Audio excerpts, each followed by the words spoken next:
Bosh prokuratura ma'lumoti bo'yicha Batken oblast Ichki ishlar boshqarmaligining 8 nafar xodimi jinoyatda gumonlangan shaxsni qiynoqqa olgan deb ayblanmoqda. Mazkur muassasaning matbuot xizmati vakili Almambet Abdurahmonovning Azadliqqa bildirishicha, oblast Ichki ishlar boshqarmasining Qadamjoy rayon Qizilqaya shahar militsiya bo'limining xodimlari odam o'ldirishga bog'liq jinoyatni fosh qilishda gumonlangan shaxsni jismoniy va ruhiy qiynoqqa olgan. Tergovdagi ma'lumotlarga ko'ra, militsiya xodimlari jinoyatni bo'yniga olish uchun gumondorni tepkilashgan. Boshiga bir necha marotaba yelim qop kiydirib bo'g'ishgan. Natijada jinoyatda gumonlangan shaxs bir necha marotaba hushidan ketgan.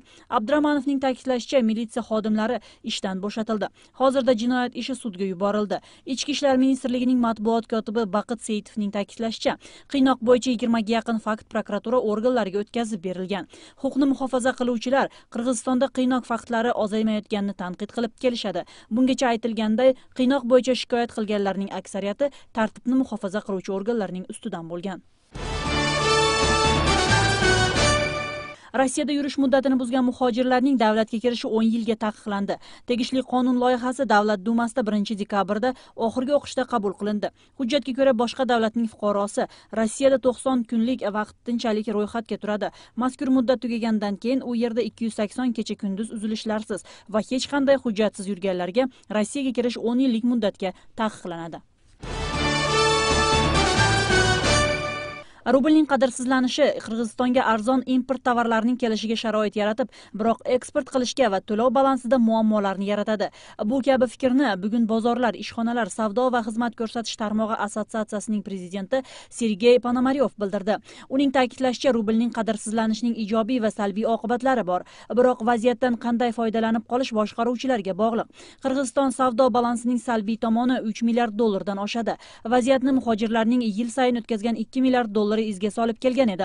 Biroq kelayotgan yili vatandoshlarimizning pul o'tkazmalari 50% ga kamayib 1 milliardgacha tushib ketishi ehtimol. Bu valyuta narxining spekulyant darajada o'zgarishiga sharoit yaratadi, dedi Ponomaryov. Natijada Rossiyaning arzon bo'lib qolgan mahsuloti Qirg'iziston bozoriga kirgani bilan yurtimiz tikuvchilarining ishi pasayadi. Sababi eksportda to'siqliklar yaratiladi, deb taxmin qilmoqda ekspert.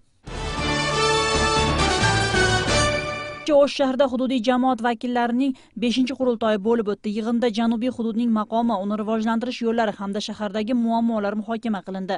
Qurultoyda to'planganlar mahalliy hukumatga o'z takliflari bilan birga tanqidlarni aytishga harakat qilishdi. Eng qizig'i esa aholini arzlarini eshitishi uchun tashkil qilingan qurultoyda yashovchilar yuborgan savollar o'qilmay javobsiz qoldirildi. Mavzuni muxbirimiz Hilola Ashurova davom ettiradi. O'sh Milliy dram teatrida tashkil etilgan qurultoyga shaharning barcha hududiy kengashidan 600 ga yaqin delegat taklif etildi. Qurultoyning asosiy maqsadi O'sh shahrining mahalliy aholi ustav loyihasini muhokama qilishdir. Mazkur ustavda qurultoyda ishtirok etadigan delegatlarning saylanishi, ularning bajargan ishlari hamda delegatlar aholi muammolarini qurultoyga olib chiqish masalalari bayon etilgan.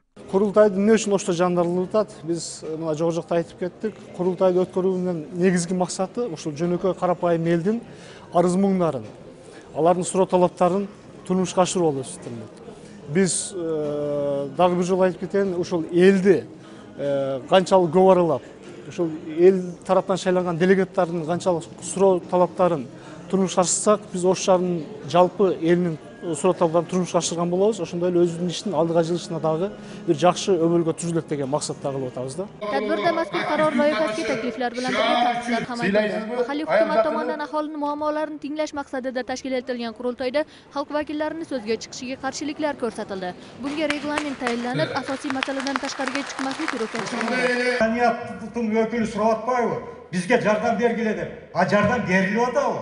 2014-yılı bu SNG boyunca O'sh madani borbor deb bekitilgan. Bir ish bo'ldi u. Eşteke bo'lgan yo'q. Evi densoluk deb atабыз. Men Yugo-Vostok'tun turgunumun.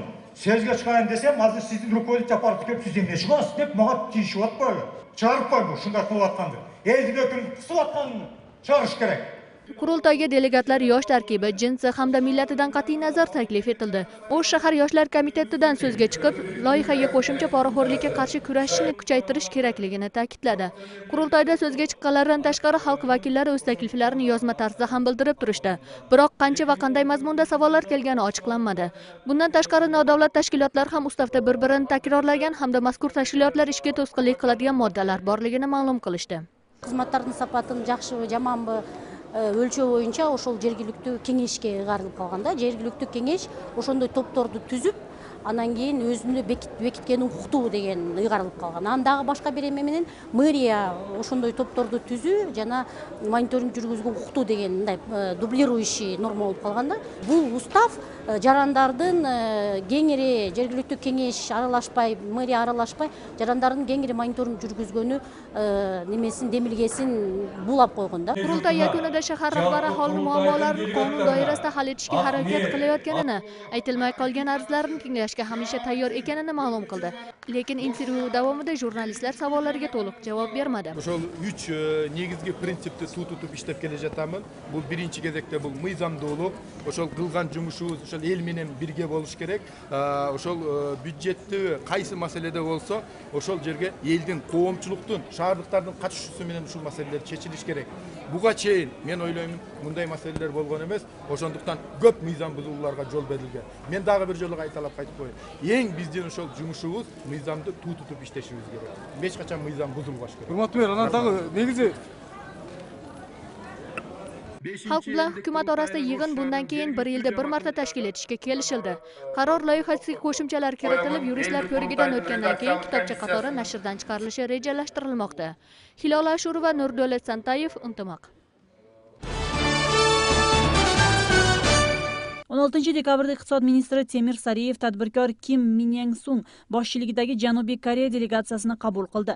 Koreya tomon Qirg'iz Respublikasining butun hududidagi Wi-Fi o'rnatish tarmog'ini ham taklif qilib, qulay va qo'llanishi imkoni bo'lgan Wi-Fi jihozlarini bermoqchi. Shu bilan birga Koreyadan kelgan mehmonlar chorvachilik xo'jaligi bilan sayyohlik tarmog'iga qiziqish bildirishdi. Bundan tashqari Qirg'iziston Respublikasida liftlar va motorlarni chiqaruvchi zavod qurish to'g'risida loyihani muhokama qildi. Rossiya rublining boshqa valyutalarga qarata kursi borgan sari pastlab ketmoqda. Kecha bir kun ichida rubl 20% ga kuchini yo'qotgan. Hozirda pul almashtirish joylarida Rossiya rublining narxi 80 tiyinni tashkil qilmoqda. Iqtisod ekspertlari rublining narxi va yana pastlashini ta'kidlashib, Rossiya valyutasini saqlamay almashtirishni taklif qilishmoqda.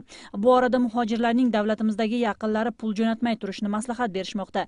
Rossiyadagi ayrim qirg'izistonliklar esa pastlash davom etsa, mamlakatga qaytishni yoki boshqa davlatga ketishni o'z yaqinlariga xabar Rubl narxining tushib ketishi Rossiyada ishlab yurgan qirg'izistonliklarga qanday ta'sir qilmoqda?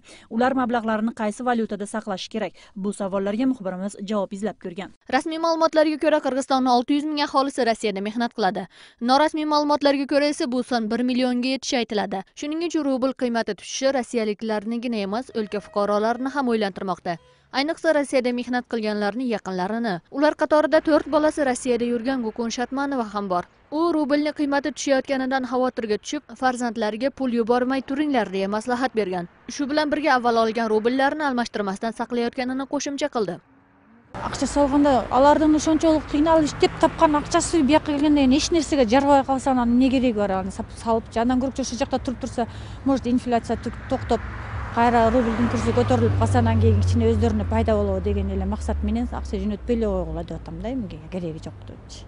Bu vatandoshlarimizning yaqinlari orasida yuzaga kelgan muammo. Rossiyada migrantlar esa rubl qiymati tushgani sababli ularning foydasi kamayib, maoshi asosan boshqa ish izlashga sarflanayotganini yaqinlari ma'lum qilishdi. Onun gurumuna Rossiyaga barbayla mына жерде иштесе деле жакшы эле да. Бизге салыштын деле кажаты жок болуп калды. Анан эми башка жака жылабыз деп атат. Россияда, эмеде, Москвада кымбатчылык башталыптыр. Келинде айттым, келе бергиле ондо десем, ошондо ким берет, Кыргызстанга барсак иш жок. 30 миң болсо ham салып ошону чогултабыз да. 5 граммдарды бир бела кылып үйдүкүн саласыз да эптеп ошентип keldim shotib o'tiradi. Ma'lumotga ko'ra, shu yilning 9 oy yakuniga ko'ra muhojirlar tomonidan Qirg'izistonga 1,5 milliardga yaqin pul jo'natilgan. Yiliga migrantlar Qirg'iziston iqtisodiyotiga 2 milliardga yaqin mablag' qo'shishadi. Biroq rubl tusha boshlagandan beri pul o'tkazishlarga o'z ta'sirini ko'rsatib, qisqargani sezilmoqda. Rublning kursining tushishi bu so'zsiz tuz baylanishi bu.